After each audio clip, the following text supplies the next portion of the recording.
Hello everyone, welcome to my channel. For today's video, we're going to explore the Springfield Museum here in Massachusetts. First, I'm going to tour you here outside the museum. So let's start our tour. As you can see guys, on my right side, that is Springfield City Library. Then beside is the George Walter Vincent Smith Art Museum. Across George Museum, on my left side, is the Christ Church Cathedral. So before going here guys, please check these maps of Springfield Museum so that you will know where you want to go first. So this is the map and it says here, please purchase ticket at Welcome Center. So this is the museum highlight. 1 admission, 5 museums highlights. So you can go to the 5 museum. The first one is the Springfield Science Museum. You can see there the planetarium. Second one is the George Walter. Third one is the Michelle and Donald Museum. Fourth is the Lyman Museum. The fifth one is the Amazing World of Dr. Seuss. Okay, let's start. So we have to stay safe, wear a mask. So there, as you can see, that is Christ Church Cathedral.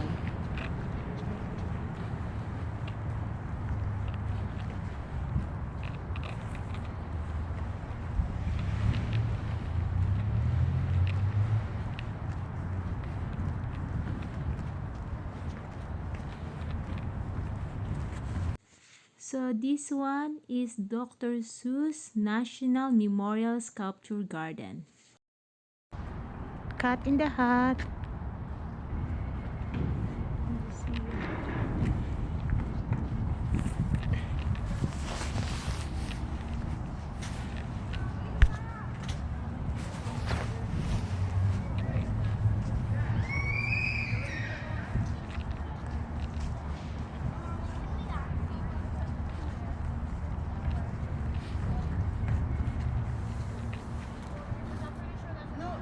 So this is the storyteller.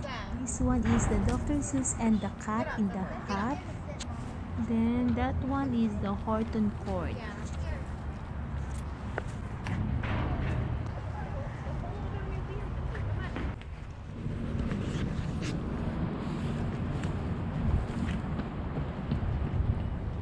So this is the Michelle and Donald the Armour Museum of Fine Arts.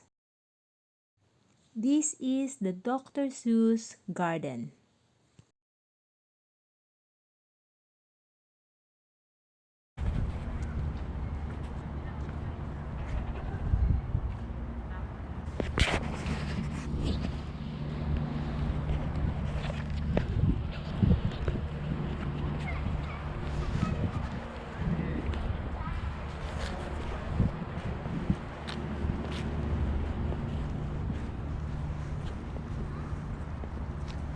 This is the Springfield Science Museum. Also,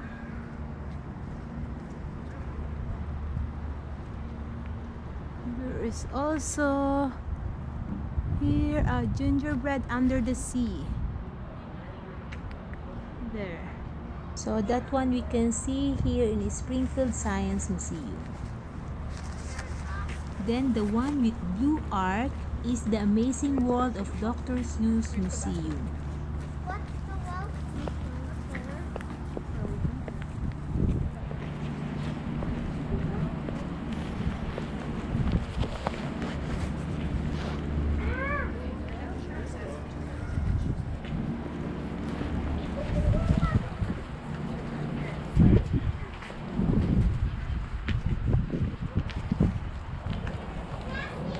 So here is the main entrance and the parking.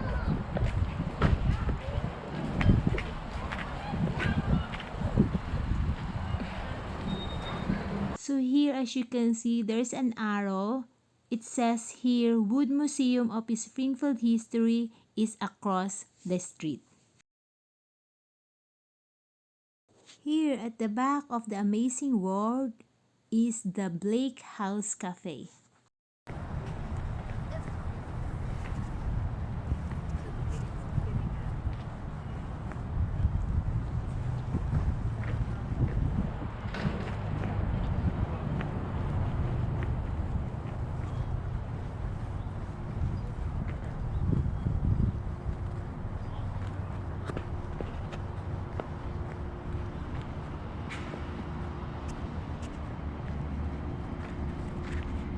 So you can make a difference.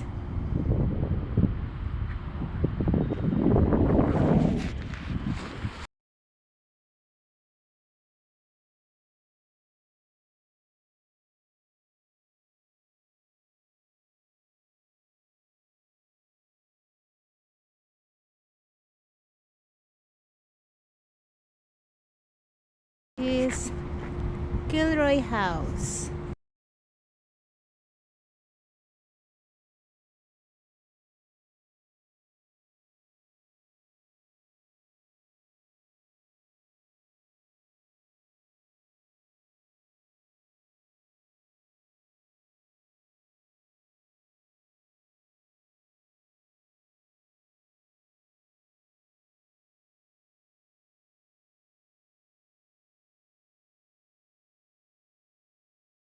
This is Curl the Turtle, and today the great king of the mud and turtle. So this is the exit. So now we'll go back to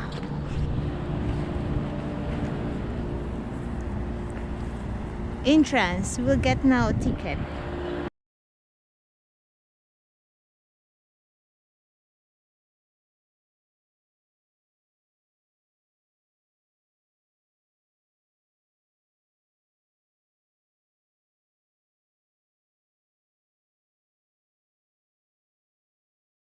So again, this is the Amazing World Museum.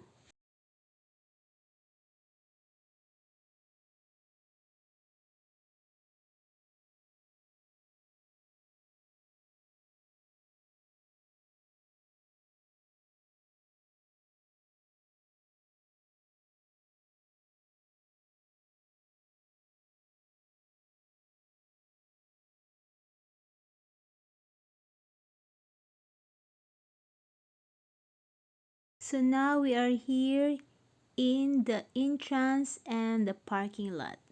So our first one is the Springfield Science Museum. Here you can see the Welcome Center. Springfield Museum. So this is the entrance.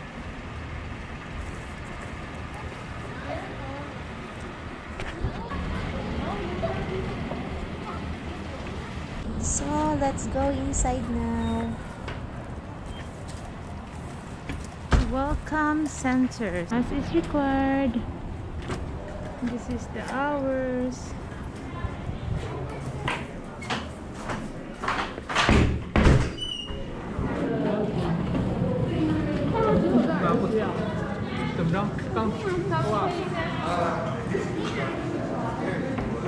First floor is all interactive stuff. And upstairs goes to a sculpture garden, down tree, and some of the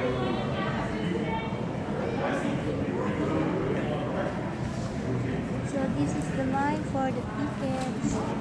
Anyway guys, if you are a Springfield resident, you are free of charge. Just bring your identification card.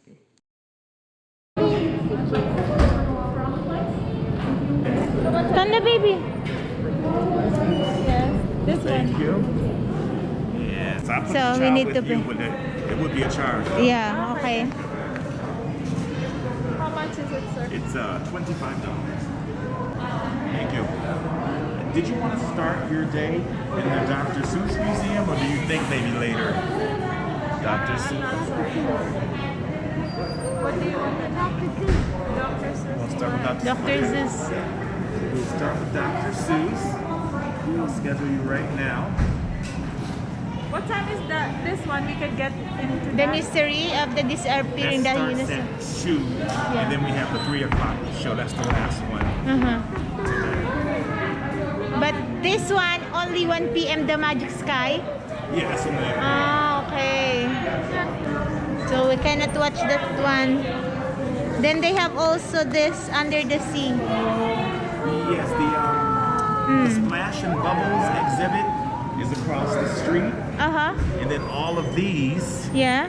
are here in Science, and then you got This one, yeah, that's across the street. This is science. Which Okay. Is right here. This one is included, sir, or That's included.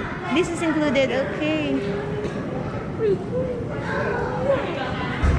No problem. We should come here at 10 a.m. then, so that we can we cannot watch this one anymore. We'll get this one, baby. There's another. Maybe the other one. This under the sea. Right into Dr. Seuss. Now did you right into Dr. Seuss? Yeah, Dr. I'm Seuss. gonna have you sign for me. Here. You want a wristband, Stella? Meow. Okay. And I'm just gonna get the two adults. The wristband. It's yours. Okay, Thank you. I'm not telling you. I can carry it. Look. Oh, I see. Customer. It's yours. Yours, baby. Thank you. You're welcome. For the child, no? Okay. No, Okay. Thank you. Thank you so much. Okay. So we'll go first here, baby.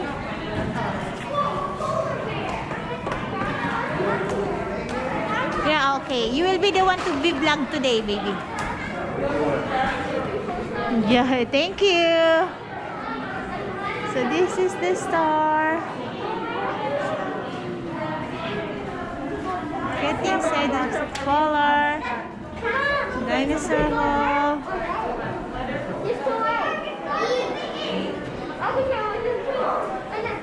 Dinosaur hall first. Okay.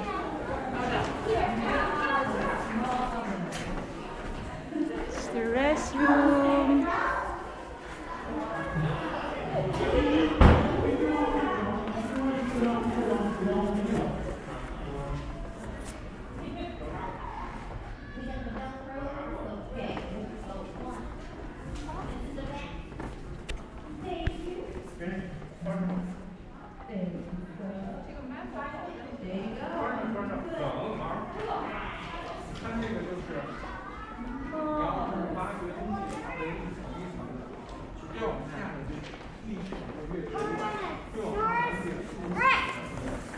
Good afternoon, everybody. If you lost a cell phone, we can go to security down in the block. I repeat, if you lost a cell phone, come to security in the block.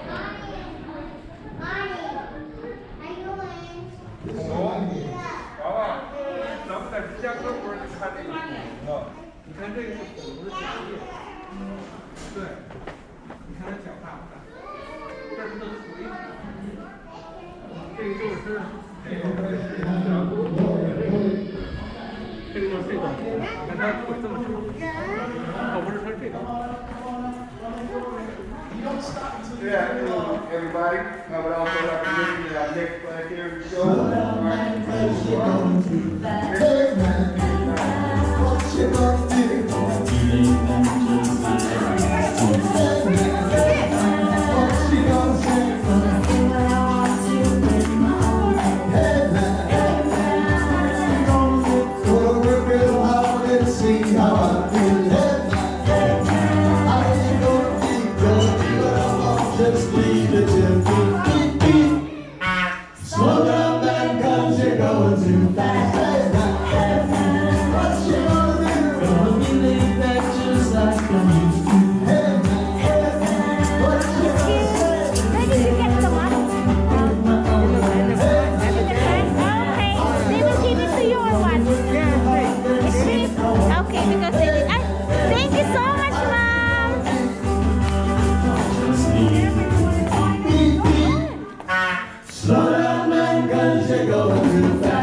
Okay, yay!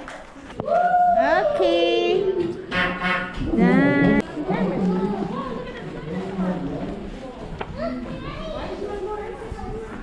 we go to Archipelon African Hall.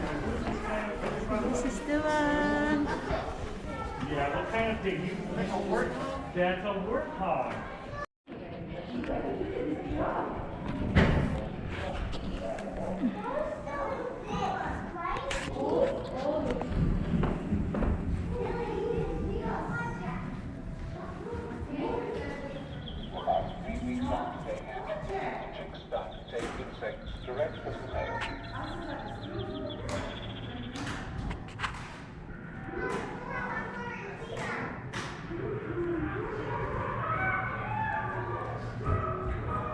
Big elephant.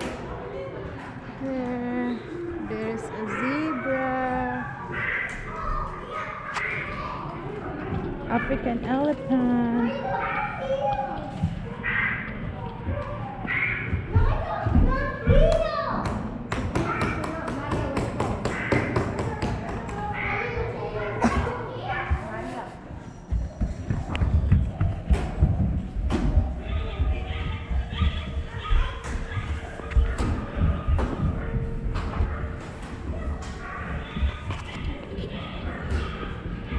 There's a monkey, leopard, swan,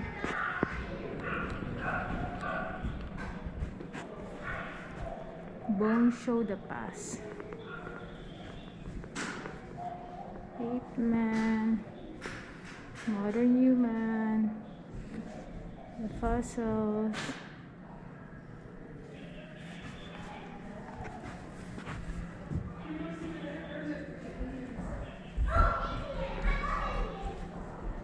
Skull, anthropology, History of Humanity, South Africa.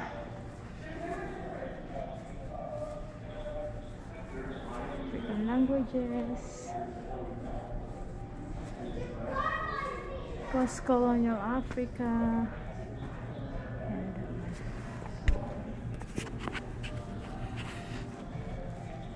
and is down.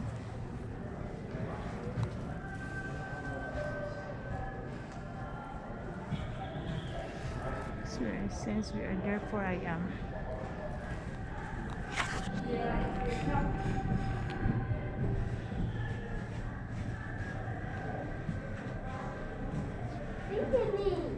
Yes, baby. Nasaan yung show? Ha? Show. Ando man sa baba. Dahil uya dahil sa taas. Oh. We'll check na here. Unibim ang map po. Oh, this is the map. Bim! Bim, the map.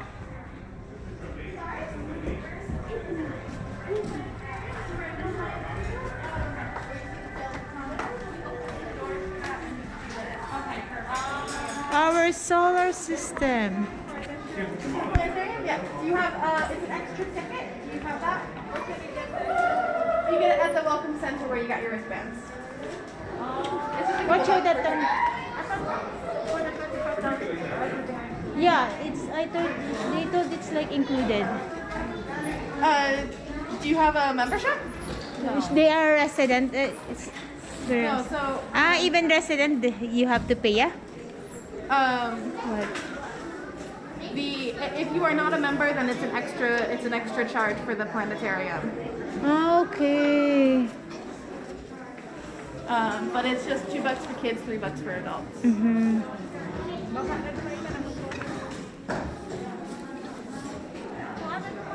Ano nga ni ano ihiling ta dyan?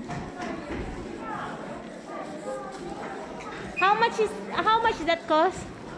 The planetarium is $3 for adults, $2 for kids. So for the three of you, it would be about $8. Okay.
Anyway guys, if you want to watch this planetarium show, you have to pay additional $3 for adult and $2 for children. So let's go inside the Seymour Planetarium. So this is the Saturday one to disappearing dinosaur. So the show that we will watch is the mystery of disappearing dinosaur.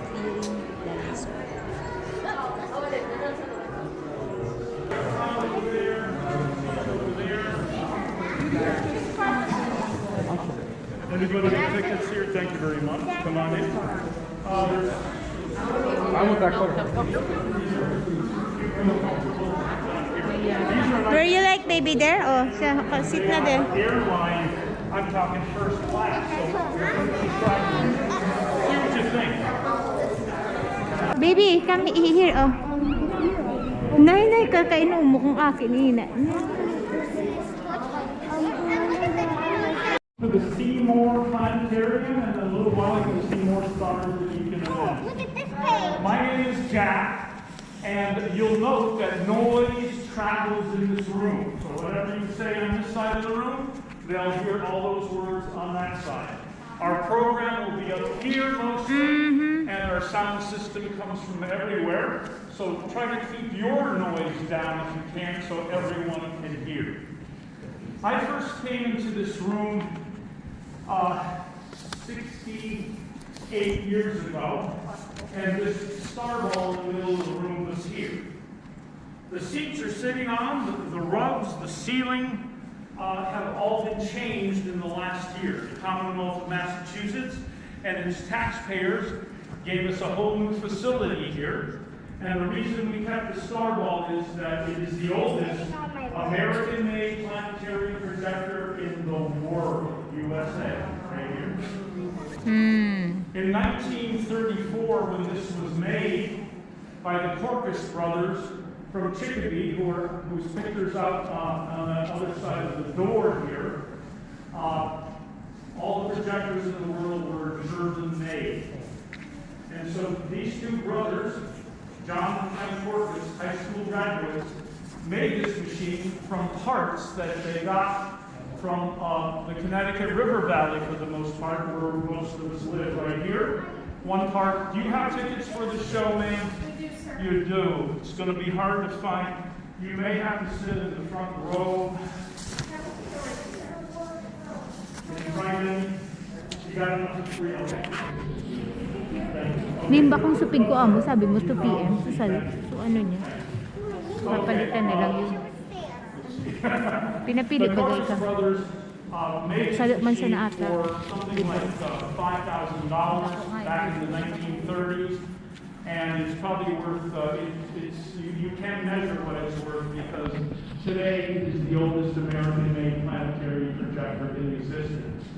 Inside of it, there's a light bulb about as big as your head, and the light comes out where all the shiny round portholes are.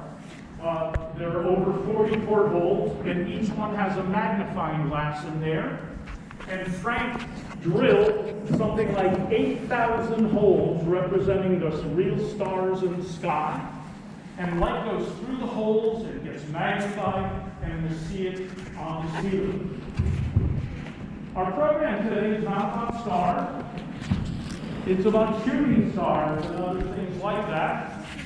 It's a program about what happened to the dinosaurs some 65 or 66 million years ago. We're going to give you the scientific evidence for what we think happened way back then. So I'm going to darken the room a little bit. It won't be totally dark, but we'll darken the room a little bit, and we'll bring up the stars and the program. So give me a moment. Here comes the mystery of the disappearing dinosaur. Here it comes momentarily. Bring down the light of the star ball. And you can start seeing stars pretty quickly in this room.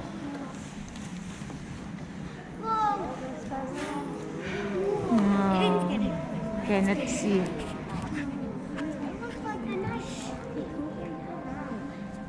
Kaya nga yan sabi ko sa inyo. Try to keep the noise down so everyone can hear, please.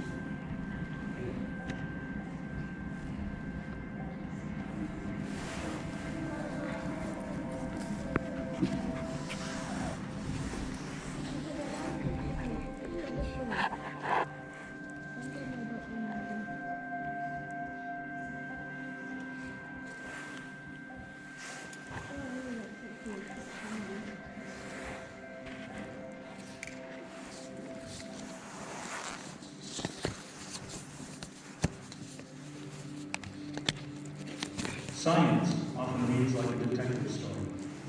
This is certainly true for one of history's greatest puzzles, the disappearance of the dinosaurs. These amazing creatures ruled the world for millions of years, and then, in the geological blink of an eye, they were gone forever. Today, we're going to try to solve the mystery of the disappearing dinosaurs. Unraveling this mystery will take us deep inside the Earth, far out into space, and millions of years back in time. The first dinosaurs appeared about 250 million years ago, long before human beings arrived on the scene. Dinosaurs lived during a time geologists call the Mesozoic era, the age of reptiles, and they inhabited our planet for nearly 200 million years. The Mesozoic was a time when all the land masses were joined to form the supercontinent of Pangaea, a time when our planet was warmer than it is today. By comparison, humans have only been around for about 2 million years. That's our hominid ancestors. Early dinosaurs such as Coelophysis and Ankylosaurus, which measured about 6 to 10 feet in length, were small and quick. They lived in a world populated by tortoises, lizards, and tiny mammals no bigger than a shrew. Plant life was limited to ferns, cycads, and early conifers. By the dawn of the Cretaceous period 140 million years ago, dinosaurs had evolved into the largest animals ever to walk the earth. Some brachiosaurs were 100 feet long and 50 feet tall.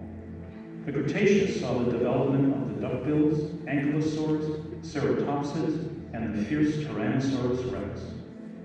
Flowering plants also evolved and spread across the landscape. Dinosaurs were the dominant life form by the end of the Cretaceous. Most mammals at that time were smaller than an average dog or cat.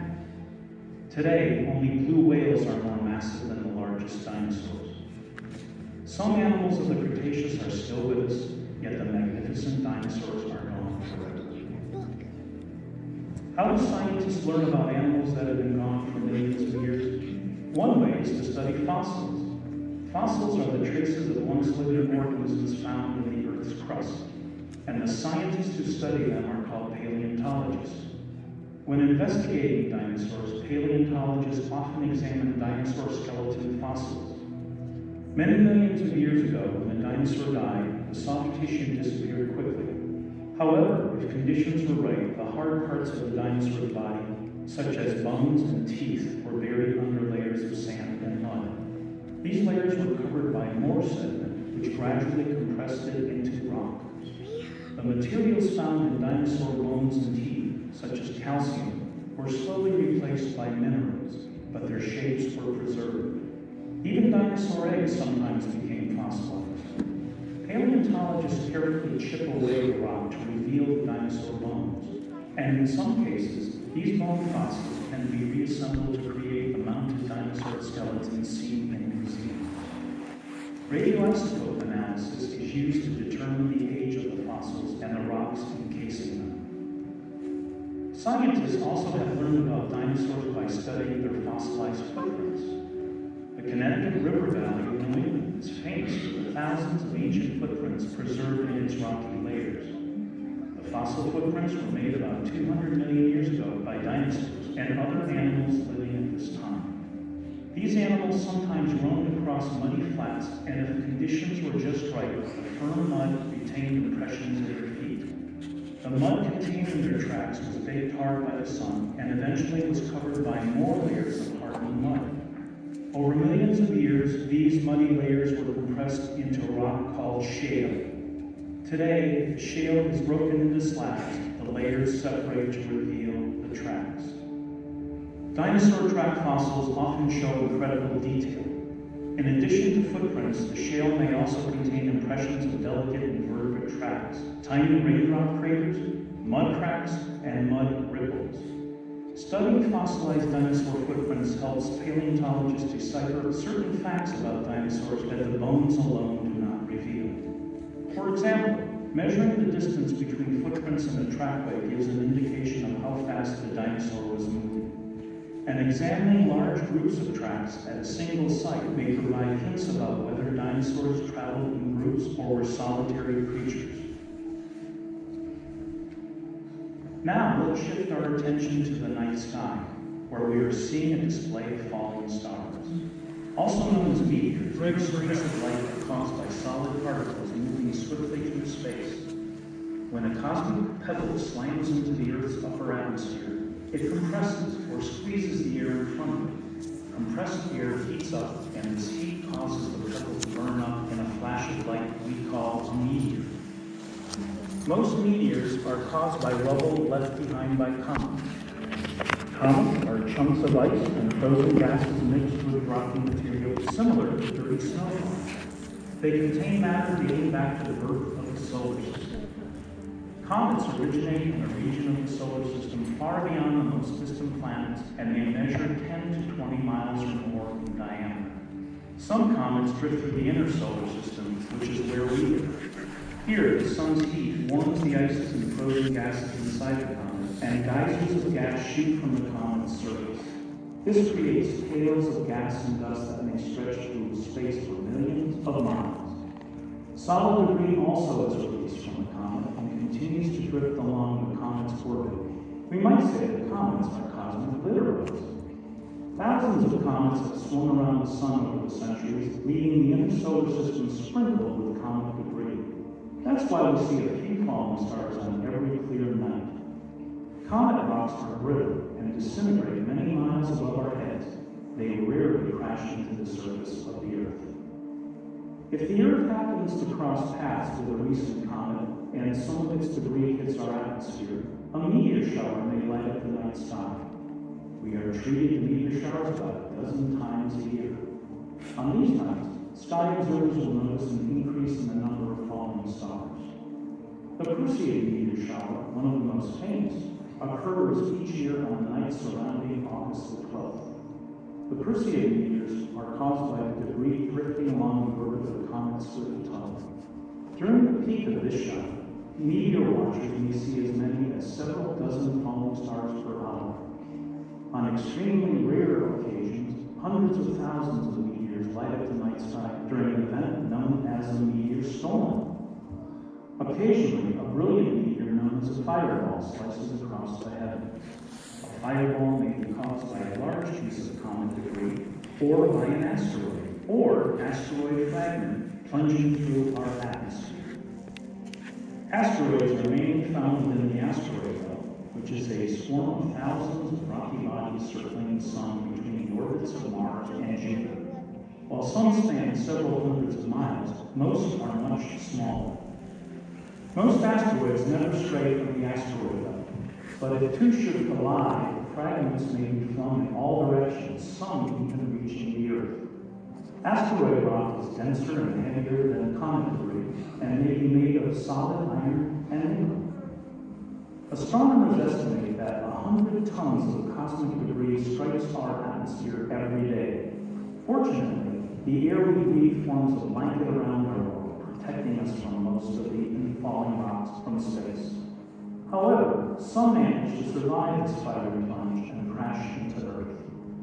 The most violent of these impacts have had a profound effect upon our world. Such impacts were common when the solar system was young, and lots of debris was drifting through space. Today, thankfully, the chances of a major impact are very low. Rocks from space that hit the Earth are called meteorites. Meteorites have been studied, worshipped, and treasured for hundreds of years. Scientists study meteorites to learn about the origin of the solar system. Meteorites are the oldest objects that you can touch. The Earth still bears scars of giant cosmic boulders that struck our world. The asteroid fragments that made these craters were as much as several miles in diameter. The intensity of the impact explosions is unimaginable. Many craters that were blasted into the Earth's surface in the remote past have been erased by wind and rain. Others are now buried beneath layers of rock and soil.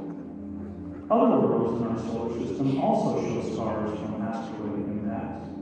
Since the planet Mercury and the Moon have no atmospheres or weather to cause erosion, they are covered with millions of craters dating back billions of years.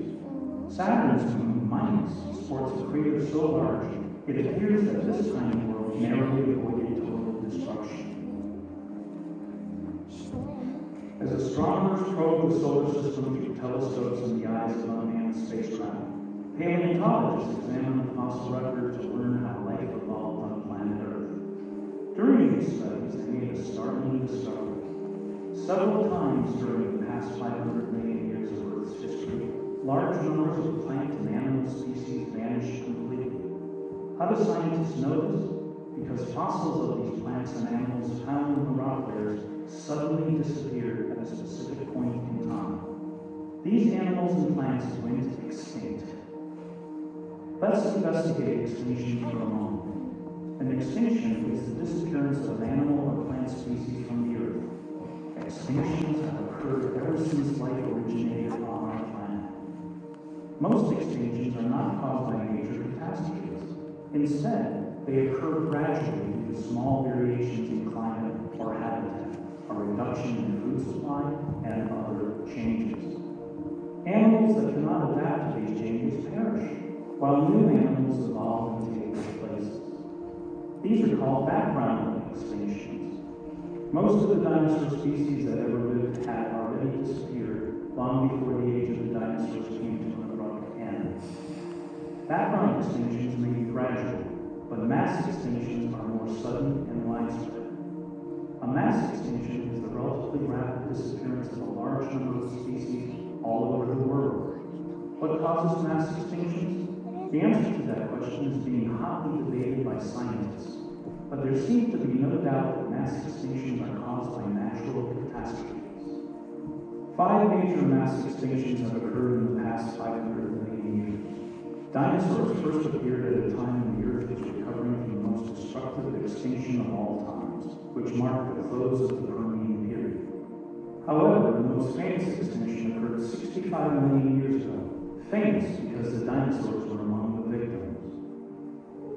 What happened to the dinosaurs? Why did they disappear?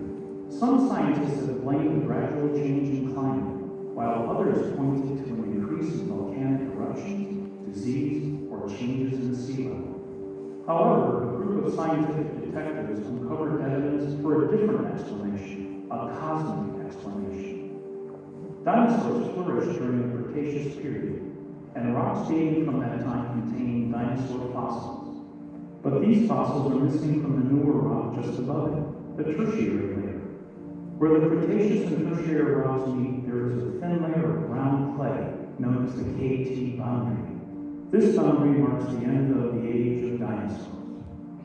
In 1977, the father and son team of scientists, Walter and Louis Alvarez, began studying this layer of clay.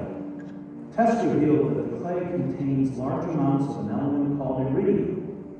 Iridium is rare in the Earth, but more common in comets and meteorites. Soon other geologists found iridium in the same layer all over the world. This discovery led to a stunning theory. In 1980, the Alvarez team announced that a meteorite or comet 6 to 12 miles in diameter had slammed into the Earth 65 million years ago and wiped out the dinosaurs. There was only one problem, and it was a big one. The impact of a meteorite that large, moving at 10 miles per second, would have blasted a crater 100 to 200 miles across. Strangely enough, there was no known crater on the surface of our planet of that size, dating from 65 million years ago. Could the Alvarezes have made a mistake? In 1978, a geophysicist named Glenn Penfield conducted a survey of the Yucatan Peninsula from Mexico's national oil company. Penfield also happened to be an amateur astronomer. Sensitive gravity and magnetic measurements revealed evidence of a huge, mysterious ring-shaped structure located 1/2 mile beneath the ground. Penfield and his supervisor identified this object as a possible impact crater. At the time, however, the report was largely ignored. During the 1990s, additional data from geologists as well as NASA confirmed that the enormous circular structure buried beneath the Yucatan Peninsula is indeed an impact crater.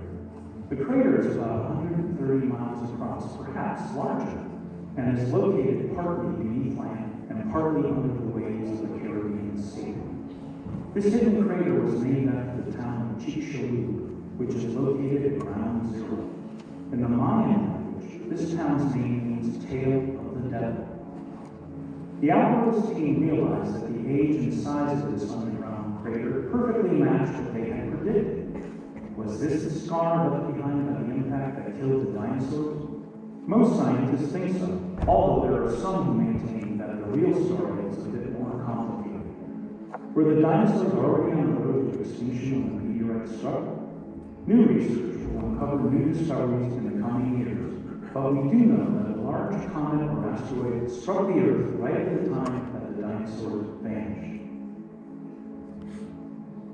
What terrible events unfolded on that fateful day 65 million years ago? There are no first-hand accounts, no photographs, and no videotapes of the impact, because there were no people on our planet yet. What we do know about it and what we can guess are based on clues found in the rocks, as well as our knowledge of asteroids and asteroid impacts. All this evidence points to a horrific event that had a profound effect on the living inhabitants of our world. A 6-mile wide comet or asteroid is silently racing through space on a collision course with the Earth. Traveling at 150,000 miles per hour, faster than a speeding bullet, the asteroid zeroed in on our world. Its outer skin blazed like the sun during its brief passage through the atmosphere, which could do little to slow this massive intruder. The Earth quaked as the object slammed into the ground. Shockwaves spread outward as it plunged through the Earth's crust and into the mantle where it completely vaporized. A crater 130 miles wide and 5 miles deep was blasted into the Earth's surface. A fireball containing millions of tons of steam and vaporized rock rose high into the atmosphere. Huge boulders were hurled through the air for hundreds of miles before raining down upon the Earth. Globs of molten rock fell all over the world. Some of them formed glassy objects called tectites, which are found to this day. An enormous tidal wave traveled for thousands of miles, accompanied by hurricane-like winds. Deposits from these waves are found in the lower Mississippi River valley. Tremendous heat from the impact ignited global forest fires, destroying as much as half of the world's forests. Soot and ash filled the atmosphere and filtered out the sunlight. A long period of darkness followed. The loss of sunlight caused plants to die, which in turn meant death for plant-eating dinosaurs. The food chain collapsed, and many animals died, especially those who primarily ate plants or meat. Thousands of animal and plant species, including the dinosaurs, vanished from the Earth during the KT extinction event. Among them were the ferocious meat-eater Tyrannosaurus rex and one of the dinosaurs T-Rex preyed upon, the three-horned Triceratops. However, some animals survived and are still with us today. They include crocodiles, turtles, oysters, sharks, and many plants and insects. The birds, which are thought to be descendants of the dinosaurs, managed to survive along with our ancestors, the early mammals. Many of these animals avoided extinction because their diets included insects, snails, and worms. These smaller creatures ate dead plant and animal matter, which was in great supply following the impact event. Clearly, scavengers had a much better chance of survival than animals with specialized diets. Months after the impact, the air slowly cleared to reveal an enormous crater. The soot and ash gradually settled to Earth, where it formed the clay layer that now separates the Cretaceous and Tertiary rocks. During the millions of years that followed, this layer was buried and compressed beneath newer rocks. Is it possible that a catastrophe like the one that accompanied the extinction of dinosaurs could happen again? The answer is yes, but the chances are extremely low. Such events happen about once every 100 million years. Even so, some astronomers are on the lookout for giant cosmic boulders heading our way. Someday in the distant future, astronomers may detect an asteroid or comet traveling on a collision course with Earth. Hopefully, by then, we'll have the technology to send a spacecraft to the comet or asteroid and nudge it slightly so it misses our world. Moderate-sized meteorites hit the Earth more often. This crater, located in northern Arizona, is the best example of a meteorite crater on planet Earth. It was formed 49,000 years ago when a rock from space the size of a house slammed into the desert. This impact did not cause a mass extinction. Its devastation was local, not global. Smaller meteorite impacts are even more common. On October the 9th, 1992, thousands of people saw this fireball blaze across the eastern United States, accompanied by sonic booms. A few minutes later, a young woman living in Peekskill, New York, heard a loud crash outside her home. She later discovered that a meteorite the size of a football had smashed into the trunk of her car. This wasn't necessarily a bad thing, however. She later sold her famous 12-year-old Chevy Malibu for $10,000, and the meteorite itself for a reported $69,000. Wow. In 2003, dozens of small meteorite fragments rained down on the Chicago suburb of Park Forest. Some of the pieces hit cars and houses. In 2008, meteorites were recovered in Canada following the appearance of a brilliant fireball that was recorded by a police car video camera.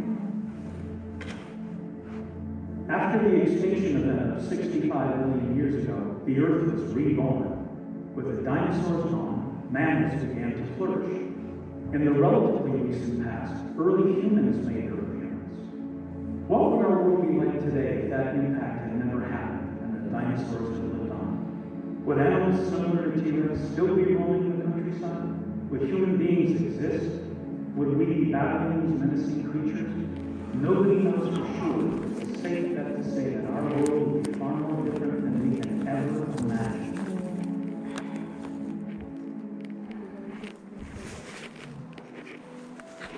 Dan. Take your time, leave it. Space is also one of the oldest things in the time. Meteor.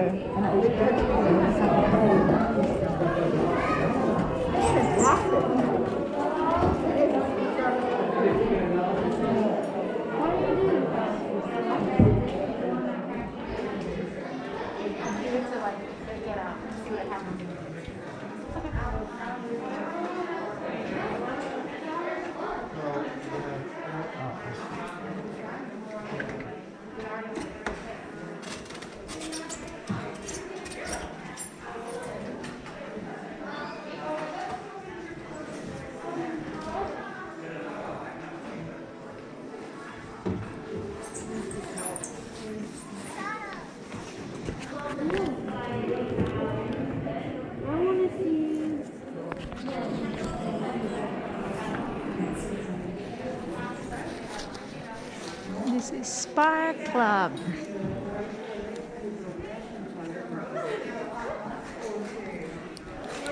So now we'll go to here to gingerbread under the sea.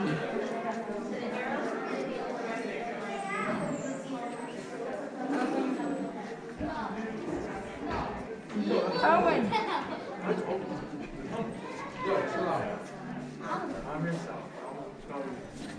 Yeah.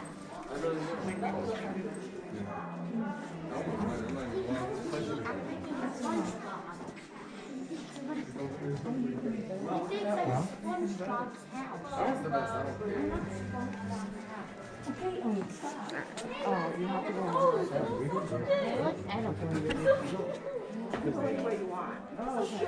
I'm eating it. That's so cute. It's gingerbread. Why can't they let me eat? They're not. They They're are whales. They're ginger That one whales. is cute. This one. Well, you need to get your facts straight. They're ginger whales. Well, somebody made that? That's my friend hiding her gold. That's me. Me and my safe. You look like you got a humpback. My humpback wheel. Mr. Go. All right, go. What are you doing? He's touching the stuff. Don't come on. You know better. That's cool. Please do not touch.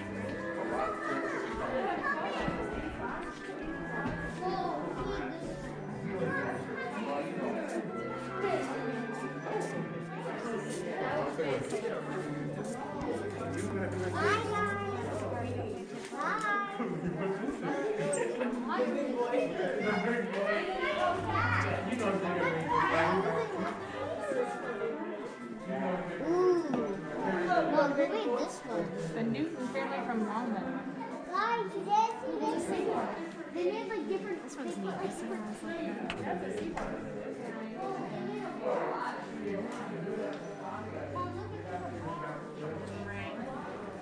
An octopus's garden.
Okay, we're done here.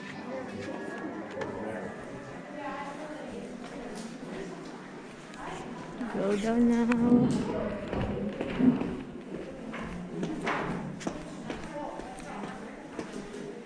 So here, the earth is turning.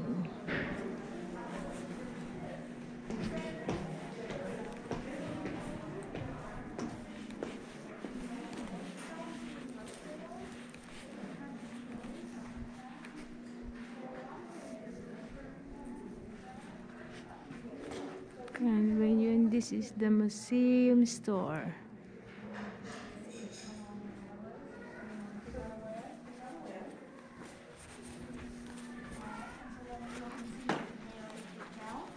And put it right there. See there? Well, it says sperm whale, and then we look on our list. You picked out one of the biggest ones. It's 65 feet long. Gosh. So you're gonna have to take a long walk. Okay? So grab the end of the tape. Which way?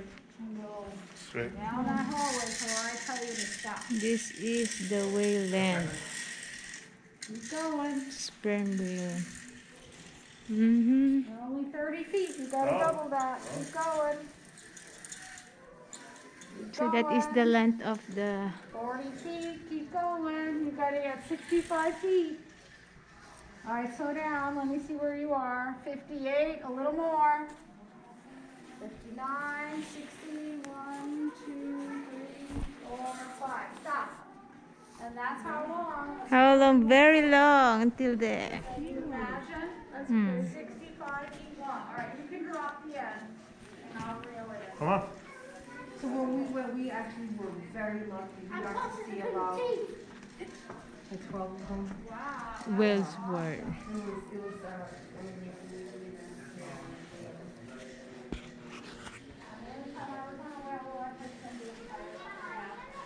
oh no.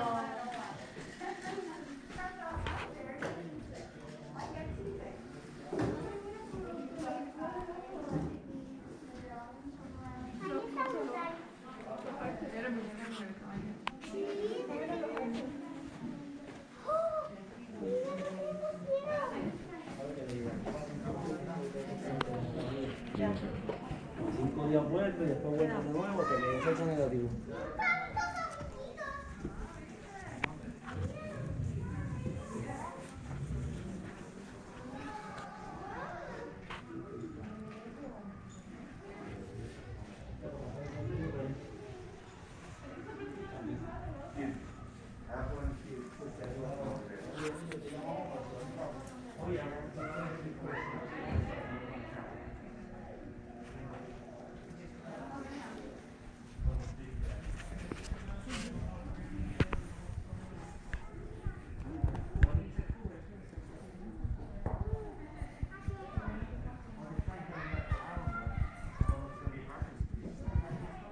There's a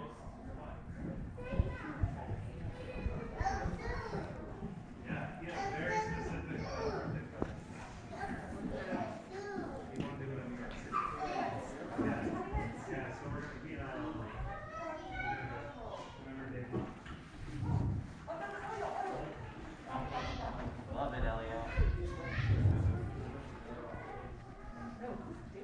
Yeah, Dave and Jenny work with Kate. Oh yeah, yeah. Dave and Jenny bought a house, and then she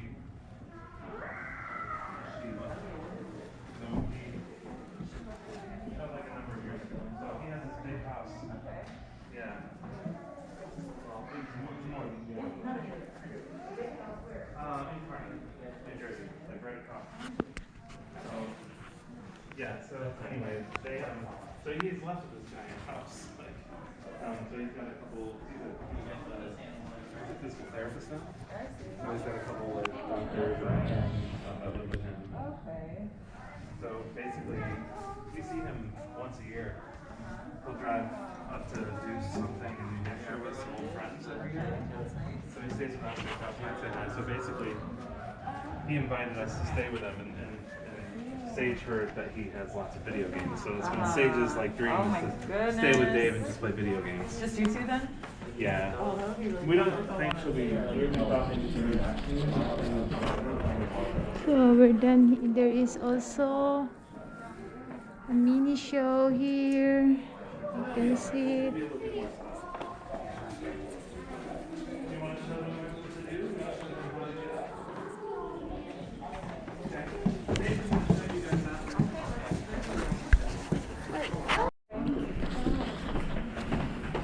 The dinosaur.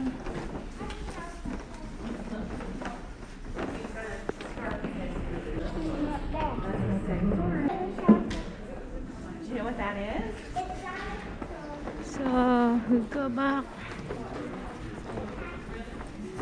Sorry.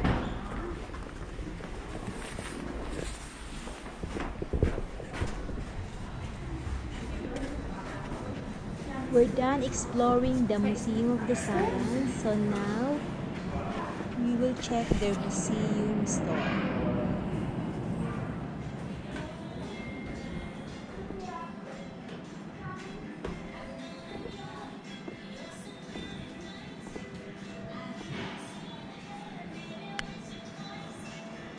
The only thing you don't get it on is this huge shirt. That's all we got. So, Alright.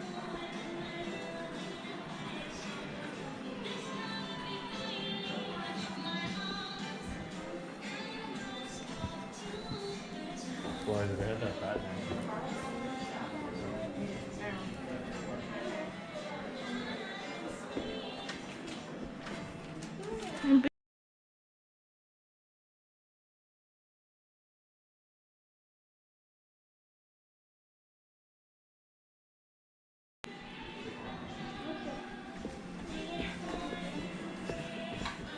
3 o'clock yung doctor, ano ba?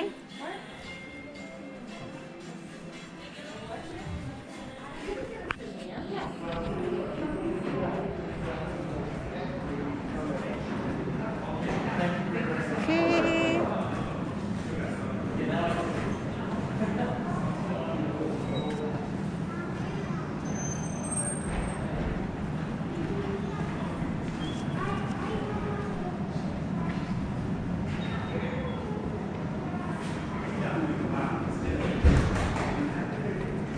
Here you can get pamphlets and the map.